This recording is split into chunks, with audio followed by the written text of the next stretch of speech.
नमस्कार, आप देख रहे हैं इंडिया वॉइस और मैं हूं आपके साथ चारुल कौशिक। चलिए करते हैं बुलेटिन की शुरुआत। खबर आपको बता दें, पश्चिम बंगाल में दूसरे और अंतिम चरण के चुनाव में भी जबरदस्त वोटिंग हुई है। अब सबको 4 मई का इंतजार रहेगा जब मतों की गिनती आ जाएगी। आज वोटिंग के दौरान अंतिम समय तक मतदान केंद्रों पर लंबी कतारें देखी गई। मतदान की रफ्तार ने दूसरे फेज में भी मतदान का नया रिकॉर्ड बना दिया। पहले चरण में 93.19% मतदान हुआ। दूसरे चरण में कोई जगह हिंसा और ईवीएम के साथ छेड़छाड़ की खबरें भी सामने आई। कई जगहों पर सुरक्षा बलों को हालात नियंत्रित करने के लिए लाठीचार्ज का भी सहारा लेना पड़ा। हालांकि कहीं से किसी गंभीर घटना के समाचार नहीं है। आज पश्चिम बंगाल की राजधानी कोलकाता समेत 6 जिलों की 142 विधानसभा सीटों पर वोटिंग हुई। कोलकाता के अलावा नदिया, पूर्व बर्धमान, हुगली, दक्षिण 24 परगना, उत्तर 24 परगना और हावड़ा जिलों में मतदान हुआ। चुनाव के दूसरे चरण में 3.21 करोड़ से अधिक मतदाता 1488 उम्मीदवारों की किस्मत दांव पर है। चुनाव आयोग ने बताया कि इन 142 सीटों पर कुल 3,61,63,837 पंजीकरण मतदाता हैं। इनमें 1,64,35,627 पुरुष और 1,57,37,418 महिला और 752 थर्ड जेंडर मतदाता शामिल है। पश्चिम बंगाल चुनाव में जबरदस्त वोटिंग, अंतिम फेज में टूटा मतदान का रिकॉर्ड। अब 4 मई को होगी मतों की गिनती।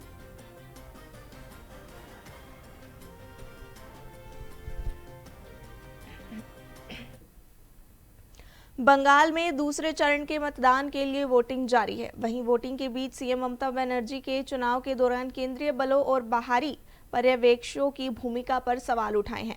उन्होंने आरोप लगाया कि चुनाव प्रक्रिया में निष्पक्षता नहीं दिख रही है और भाजपा के इशारे पर विपक्षी दलों को निशाना बनाया जा रहा है। हालांकि पश्चिम बंगाल के मुख्य चुनाव आयुक्त मनोज कुमार अग्रवाल ने सीएम ममता के आरोपों को खारिज कर दिया है। पश्चिम बंगाल विधानसभा चुनाव 2026 के दूसरे चरण के मतदान के दौरान राज्य के कई इलाकों से हिंसा और तनाव की खबरें सामने आई हैं।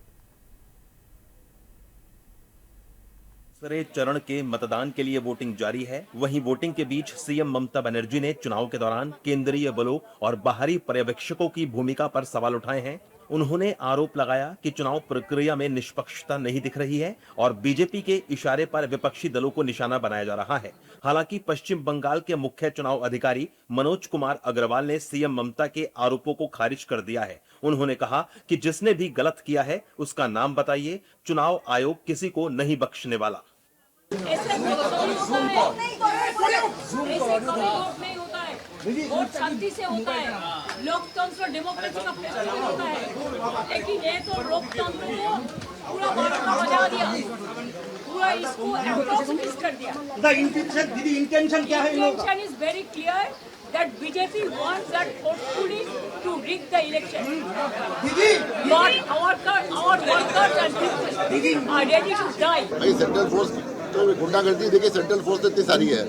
सेंट्रल फोर्स तो जैसे आप लोग संवादिक इतने सारे हैं, संवादिक गुंडागर्दी कर रहे हैं। कौन कर रहा है इसमें? आपको तो नाम बताना पड़ेगा। आप नाम बताइए। ईसीआई किसी को भी नहीं बख्शने वाला। आपको बता दें कि पश्चिम बंगाल में दूसरे चरण के मतदान के दौरान कई इलाकों में हिंसा और तनाव की खबरें सामने आई हैं। न्यू आदर्श नगर, पानीहाटी और नादिया समेत विभिन्न क्षेत्रों में वोटिंग के दौरान माहौल अचानक तनावपूर्ण हो गया और राजनीतिक दलों के कार्यकर्ता आपस में भिड़ गए। कुछ मतदान केंद्रों के आसपास बहस और आरोप प्रत्यारोप के बीच स्थिति बिगड़ गई और देखते ही देखते झड़प शुरू हो गई। इस दौरान बीजेपी और टीएमसी के कार्यकर्ताओं के बीच हाथापाई और नारेबाजी भी हुई, जिससे अफरा तफरी का माहौल बन गया। जाके पुशिंग कर रहा था, पार्टी वहाँ जाके पुशिंग कर रहा। जो वोटर का आदमी है वही लोग बोल रहा है अब क्या है यहाँ, आपको कुछ बोलने का अधिकार नहीं है। आदमी तो वोट देना है, पुशिंग क्या करेगा? आप टीएमसी के कार्यकर्ता हैं? नहीं, हम पब्लिक है। यहाँ कोई पार्टी का ये नहीं है। यहाँ तो सुष्ट परिवेश में वोट होता है। काया पार्टी जाके वो पुशिंग करेगा, इसीलिए तो सब आदमी गुस्सा हो गया। आगोलपाड़ा आजादी नंबर 2 नंबर का यहाँ का मैं वोटर हूँ। मैं लाइन में खड़ा था, देखिए वोटर कार्ड भी है साथ में। ठीक है, हमारा कहने का है जो अभय का माँ जो है, जो रत्ना देवना जो खड़ा हुआ है, वो की लाइन में खड़ा होकर बोल सकता है इसको वोट दीजिएगा, इसको वोट दीजिएगा। ये तो गलत बात है। ऐसे बोल रहे इसलिए तो वहीं टीएमसी कार्यकर्ताओं ने झड़प का जिम्मेदार बीजेपी कार्यकर्ताओं को बताते हुए कहा है कि बीजेपी मतदान केंद्रों पर सही ढंग से चुनाव नहीं होने दे रही है। पीसफुली वोट चल रहा है सुबह से जी। बीजेपी का कैंडिडेट आया है, एनडी सूसा लड़का लेके आया है, आके यहाँ झमेला शुरू किया है। यहाँ खड़ा हुए थे आदमी लोग, बीजेपी का कैंडिडेट आया है, उसके साथ एनडी सूसा लेके आया है, आया सबको बोला हटो यहाँ से, गाली गुप्ता शुरू किया है। वहीं दूसरी तरफ भवानीपुर सीट से बीजेपी उम्मीदवार शुभेंदु अधिकारी को टीएमसी कार्यकर्ताओं ने घेर लिया, जिससे माहौल तनावपूर्ण हो गया। उन्होंने आरोप लगाया है कि टीएमसी और उसके कार्यकर्ता चुनाव को प्रभावित करने की कोशिश कर रहे हैं। दीजिए, बोलने दीजिए कैमरा में। इसमें तो मेरा 10,000 वोट बांट गया ना। हिंदू जाग चुका है, सब हिंदू तांता लगा रहा है, बोले हमारी हिंदू भाई के ऊपर अत्याचार कर रहा है मुसलमान लोग। हम लोग को पहले वोट दे देना चाहिए हिंदू भाई को, मेरा तो फायदा ही हुआ। उसका बाद जब सेक्टर ऑफिसर आया, आरओ आया, सबको मैं फोन करके ऑब्जेक्शन किया। वो लोग जब आया तब मैं उनको, वहाँ एक नाला है, नाला के अंदर घुसा के आया। स्थानीय प्रशासन और सुरक्षा बलों ने मौके पर पहुंचकर स्थिति को नियंत्रित करने की कोशिश की। कई जगहों पर केंद्रीय सुरक्षा बलों की तैनाती बढ़ाई गई ताकि मतदान प्रक्रिया को शांतिपूर्ण तरीके से जारी रखा जा सके। चुनाव आयोग ने भी घटनाओं का संज्ञान लेते हुए अधिकारियों से रिपोर्ट मांगी है और ये सुनिश्चित करने के निर्देश दिए हैं कि किसी भी प्रकार की हिंसा या गड़बड़ी को तुरंत रोका जाए। प्रशासन ने मतदाताओं से शांति बनाए रखने और बिना किसी डर के मतदान करने की अपील की है। खबरों पर चर्चा यूं ही जारी रहेगी। मिलते हैं एक छोटे से ब्रेक के बाद। एक बार फिर से आप सभी का स्वागत है। चलिए बढ़ते हैं अगली खबर की ओर। प्रधानमंत्री नरेंद्र मोदी ने बुधवार को उत्तर प्रदेश के हरदोई में नवनिर्मित गंगा एक्सप्रेसवे का उद्घाटन किया। 594 किलोमीटर लंबा ये एक्सप्रेसवे पूर्वी यूपी को पश्चिमी यूपी से जोड़ेगा। प्रयागराज से मेरठ के बीच गंगा के किनारे बना ये एक्सप्रेसवे उत्तर प्रदेश के 12 जिलों से होकर गुजरेगा। इस मौके पर पीएम मोदी ने कहा कि जैसे मां गंगा हजारों वर्षों से यूपी की ओर देश की जीवन रेखा रही है, वहीं से ही ये एक्सप्रेसवे यूपी के विकास की नई लाइफलाइन बनेगा। प्रधानमंत्री नरेंद्र मोदी ने बुधवार को उत्तर प्रदेश के हरदोई में नवनिर्मित गंगा एक्सप्रेसवे का उद्घाटन किया। 594 किलोमीटर लंबा ये एक्सप्रेसवे पूर्वी यूपी को पश्चिमी यूपी से जोड़ेगा। प्रयागराज से मेरठ के बीच गंगा के किनारे बना ये एक्सप्रेसवे उत्तर प्रदेश के 12 जिलों से होकर गुजरेगा। उद्घाटन समारोह को संबोधित करते हुए पीएम मोदी ने कहा कि जैसे मां गंगा हजारों वर्षों से यूपी की और देश की जीवन रेखा रही हैं, वैसे ही ये एक्सप्रेसवे यूपी के विकास की नई लाइफलाइन बनेगा। मुझे खुशी है कि यूपी सरकार ने इस एक्सप्रेसवे का नाम मां गंगा के नाम पर रखा है। इसमें विकास का हमारा विजन भी झलकता है और हमारी विरासत के भी दर्शन होते हैं। मैं यूपी के करोड़ों लोगों को गंगा एक्सप्रेसवे की बधाई देता हूं। जैसे मां गंगा हजारों वर्षों से यूपी की और इस देश की जीवन रेखा रही है, वैसे ही आधुनिक प्रगति के इस दौर में उनके समीप से गुजरता ये एक्सप्रेसवे ये यूपी के विकास की नई लाइफलाइन बनेगा। पीएम मोदी ने कहा कि देश के तेज विकास के लिए तेजी से आधुनिक इंफ्रास्ट्रक्चर का निर्माण करना बेहद जरूरी है। उन्होंने कहा कि देश के सबसे बड़े एक्सप्रेसवे में शुमार यूपी का ये सबसे लंबा ग्रीन कॉरिडोर एक्सप्रेसवे रिकॉर्ड 5 साल के भीतर तैयार हुआ है। उन्होंने बताया कि गंगा एक्सप्रेसवे के विस्तार की योजना पर भी काम शुरू हो गया है और जल्द ही ये मेरठ से आगे बढ़कर हरिद्वार तक पहुंचेगा। दिसंबर 2021 में गंगा एक्सप्रेसवे का शिलान्यास करने मैं शाहजहांपुर आया था। अभी 5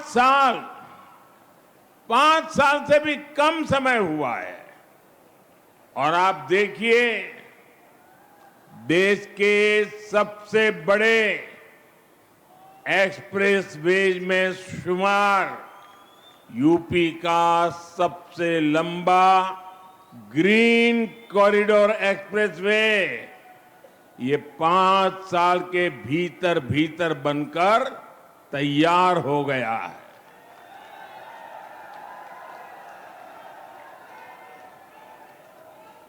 आज हरदोई से इसका लोकार्पण भी हो रहा है। यही नहीं, एक और गंगा एक्सप्रेसवे का निर्माण पूरा हुआ है, तो साथ ही इसके विस्तार की योजना पर भी काम शुरू हो गया है। जल्द ही गंगा एक्सप्रेसवे मेरठ से आगे बढ़कर हरिद्वार तक पहुंचेगा। पीएम मोदी ने कहा कि गंगा एक्सप्रेसवे यूपी के एक छोर को दूसरे छोर से जोड़ता है। आने वाले दिनों में इसके किनारे 12 जिलों में नए उद्योग लगेंगे, नए औद्योगिक कॉरिडोर विकसित होंगे, जिससे युवाओं को रोजगार के नए अवसर भी मिलेंगे। वो एक्सप्रेसवे केवल एक हाई स्पीड सड़क नहीं है, ये नई संभावनाओं का, नए सपनों का, नए अवसरों का गेटवे है। गंगा एक्सप्रेसवे करीब 600 किलोमीटर लंबा है।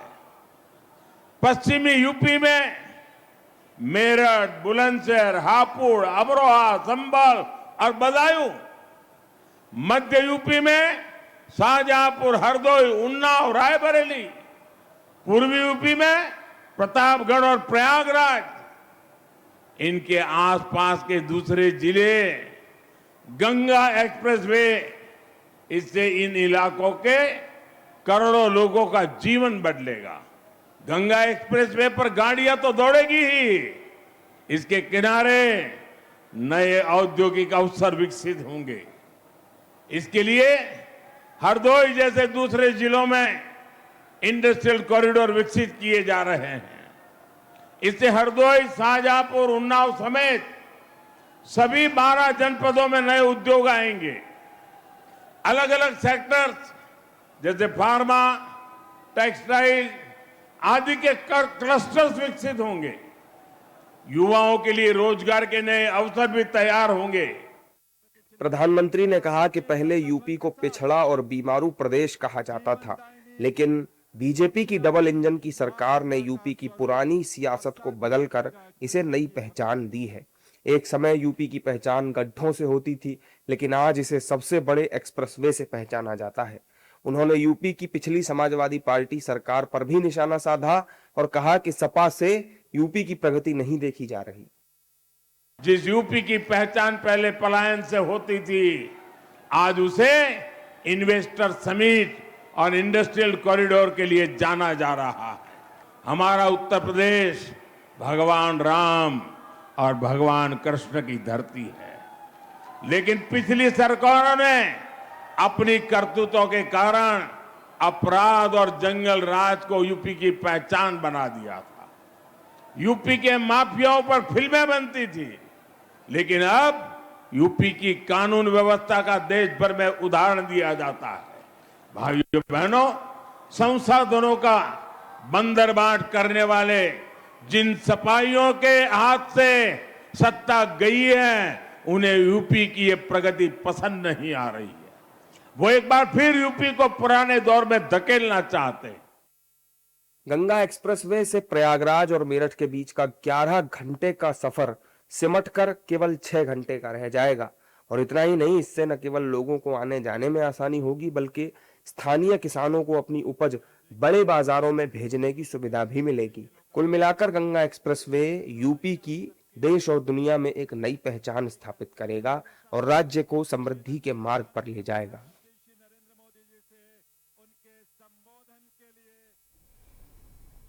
बंगाल चुनाव के बीच प्रधानमंत्री नरेंद्र मोदी ने वाराणसी स्थित श्री काशी विश्वनाथ मंदिर में दर्शन पूजन किया।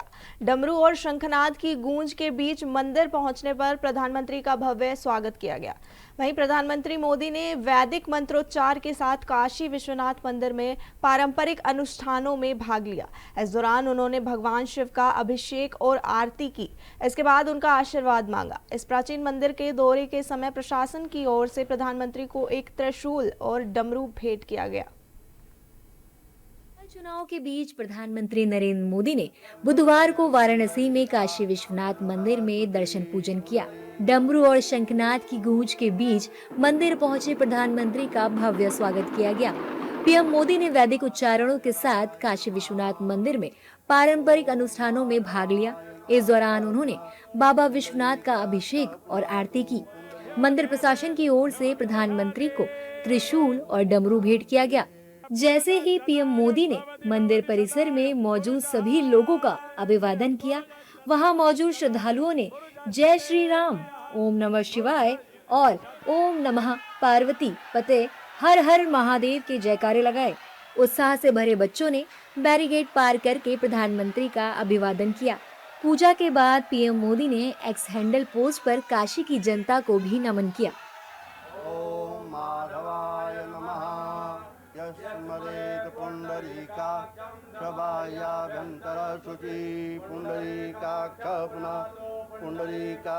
पुनातु भूपायो दिव्यंतरिक्षे पायोदा पयस्वतीः प्रदिशः शन्तु मह्यम् अब्रो अकारिखं जिशोरशशबारम्। पीएम मोदी ने लिखा, हर हर महादेव। काशी में बाबा विश्वनाथ मंदिर में दर्शन और पूजन का सौभाग्य मिला। यहाँ भगवान भोलेनाथ से समस्त देशवासियों के लिए सुख समृद्धि और आरोग्यपूर्ण जीवन की कामना की। माँ अन्नपूर्णा एवं माँ गंगा के दर्शन से असीम शांति मिली। उनकी कृपा से हर किसी में सकारात्मक ऊर्जा का संचार हो। काशी की जनता को पुनः नमन। पीएम मोदी ने गर्भगृह में बाबा विश्वनाथ की 20 मिनट तक पूजा अर्चना की। 5 पंडितों ने उन्हें पूजा कराई, माला पहनाई और त्रिपुंड लगाया। पीएम मंदिर से बाहर निकले तो उन्हें त्रिशूल और डमरू भेंट किया गया। इसके बाद प्रधानमंत्री ने त्रिशूल उठाकर लहराया। पीएम 14 किलोमीटर लंबा रोड शो करते हुए विश्वनाथ मंदिर पहुंचे थे। गेट पर 108 बटुकों ने शंखनाद के साथ उनका स्वागत किया। काशी में पीएम मोदी के चर्चित रोड शो। 29 अप्रैल 2026 को पीएम मोदी ने किया 14 किलोमीटर लंबा रोड शो।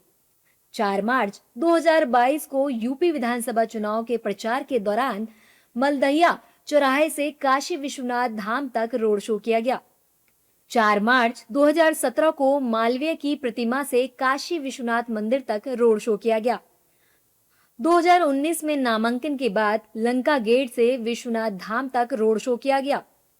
17 मई 2014 को पीएम ने वाराणसी एयरपोर्ट से दशाश्वमेध घाट तक रोड शो किया। 13 और 14 मई 2024 को लंका चौराहे से काशी विश्वनाथ धाम तक रोड शो किया। बता दें कि मंगलवार को वाराणसी दौरे के पहले दिन पीएम मोदी ने 2 अमृत भारत ट्रेनों को हरी झंडी दिखाई थी। साथ ही 6,350 करोड़ रुपए की विकास परियोजनाओं का शिलान्यास और लोकार्पण किया था। उन्होंने बनारस लोकोमोटिव वर्कर्स ग्राउंड में आयोजित नारी शक्ति वंदन सम्मेलन को भी संबोधित किया था। वाराणसी की दक्षिणी विधानसभा सीट से विधायक नीलकंठ तिवारी एक बार फिर चर्चा में है। हाल ही में उनका एक वीडियो सामने आया है जिसमें प्रधानमंत्री नरेंद्र मोदी उन्हें आशीर्वाद देते नजर आ रहे हैं। इस दौरान पीएम मोदी उनके कंधे पर हाथ रखते हैं, जबकि तिवारी विनम्र भाव से खड़े रहते हैं और प्रतिक्रिया में सिर्फ उनकी पीठ सहलाते दिखाई देते हैं। ये छोटा सा पल अब राजनीतिक हलकों में चर्चा का विषय बन गया है। कई लोग इसे महज सम्मान और शिष्टाचार का संकेत मान रहे हैं, तो वहीं कुछ लोग इसे एक बड़े राजनीतिक संदेश के रूप में देख रहे हैं। विशेषज्ञों का मानना है कि राजनीति में ऐसे इशारे कई बार संगठन की अंदर की स्थिति या भविष्य की योजनाओं की ओर संकेत करते हैं, लेकिन राजनीति में प्रतीकों की अपनी भाषा होती है। कुछ विश्लेषक इसे संकेत के तौर पर भी देख रहे हैं, जैसे पार्टी के भीतर तिवारी की स्थिति मजबूर होना। नेतृत्व का उनके प्रति विश्वास दिखाना, भविष्य में किसी बड़ी भूमिका या जिम्मेदारी की संभावना। पीएम मोदी का नीलकंठ तिवारी को आशीर्वाद, छोटा इशारा बड़े सियासी मायने, कंधे पर हाथ, सियासत में हलचल।